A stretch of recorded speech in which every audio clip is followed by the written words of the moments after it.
This is the Bahamas Tonight, the Northern Edition. Good evening, all. I'm Shasheena Rolle. As always, it's so great to have you with us. Topping news tomorrow is nomination day for the system of local governance throughout Grand Bahama and the family of islands. Now, here on Grand Bahama, there will be 3 nomination centers for candidates offering to be of service to their local community. Tonight, the minister responsible says he has high expectations for the process, which continues to make a difference throughout the islands. Minister responsible for local government, the Honorable V. Alfred Gray, says tomorrow is a special day throughout the country. However, he says he has been informed that the interest level is low on Grand Bahama. I told the person, I said that can't be true. Because Grand Bahama has always been progressive and aggressive. So I expect Grand Bahama not to have a problem with people running for local government. And if good people do not run past the line, then bad people will take over your country. Take it from me. If good people do not run, they're too busy, they got family, well, we all have families, we all busy. He says offering to serve is all about love for country and is advising residents to be a part of the nomination process. If you love your country, if you love your island, run. And don't be afraid to lose, because most of us lost before. But we still run. And I want the best of you to consider it. Because if you don't, then whatever you get, sorry, I don't know if, is that necessary you need all this?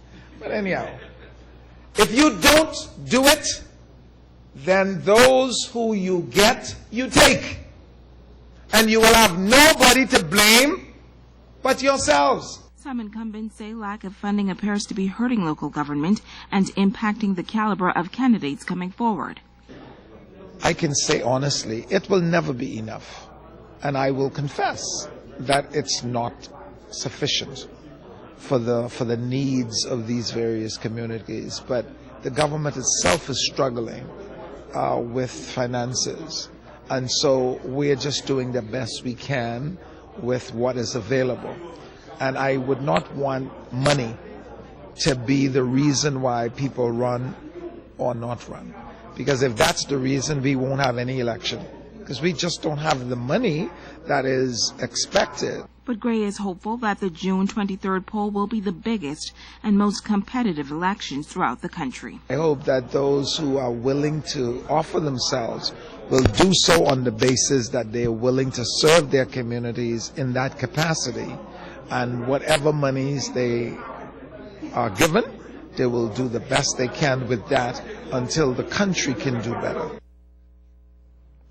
Now, candidates nominating in Freeport will file papers at the Administrator's Office in the National Insurance Building. In the east, the venue is the High Rock Administrator's Office, and the Administrator's Office in 8 Mile Rock will be the location for candidates in the west.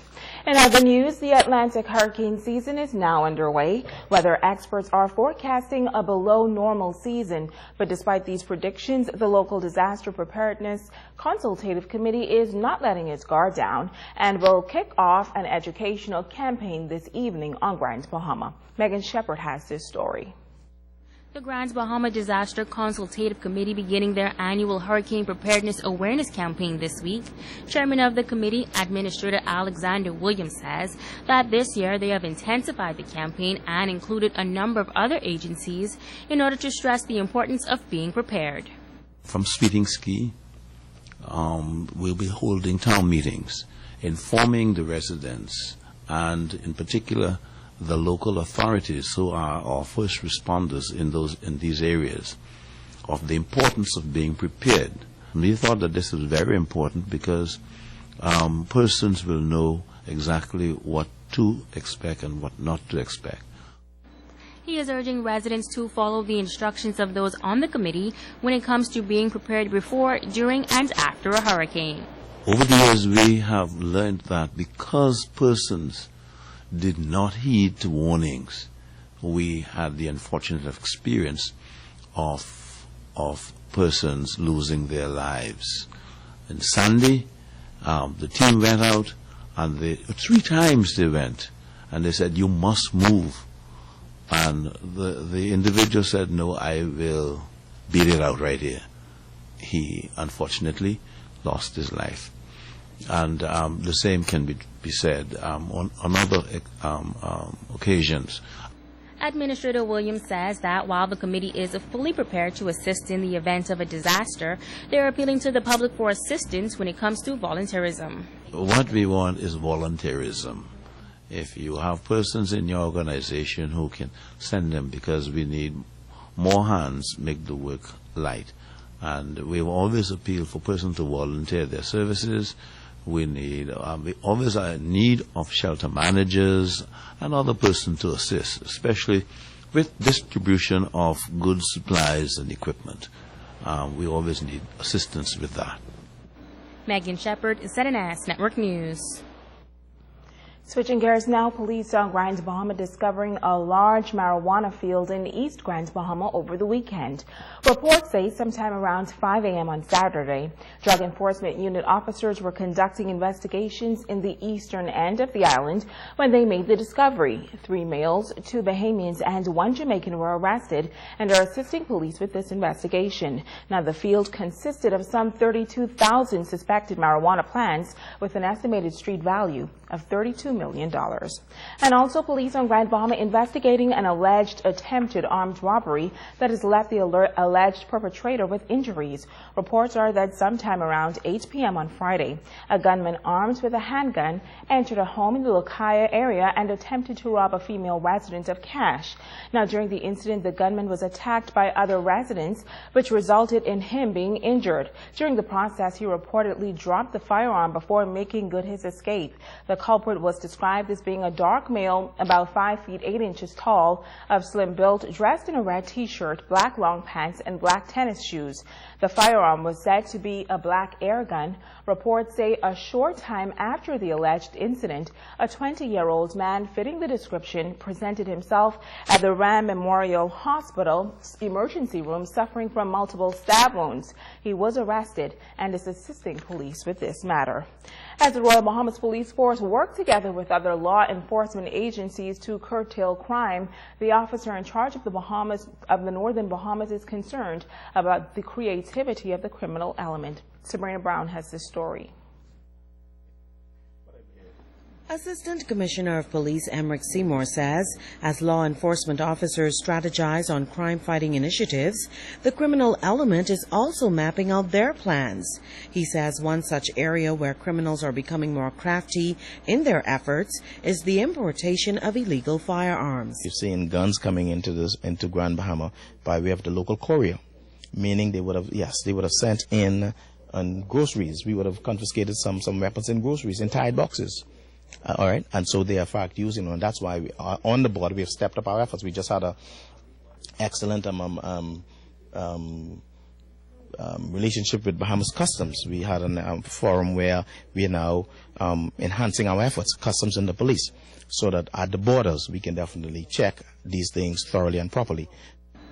Seymour admits that a major challenge in their quest to stop the criminal element is the fact that the country's borders are wide open. That's what we've seen, and our investigations suggest that they're coming in all sorts of ways, and so they can circumvent our law enforcement efforts.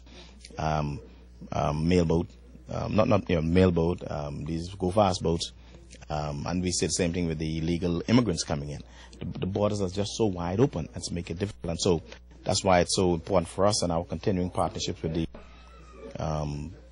Defense Force, Customs, Immigration, to ensure that we do our best to bring these things to a head.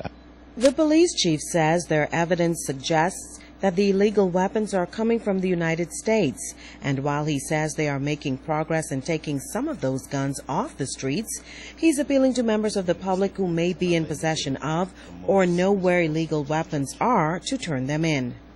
You have people in the community who you can turn to your pastors. Right? You can turn to your pastors. Turn them into the pastors, they can get it to us. Or turn them into us to remain anonymous. And of course, we'll see. Because as you mentioned, there are too many guns on the streets. Too many guns on the streets.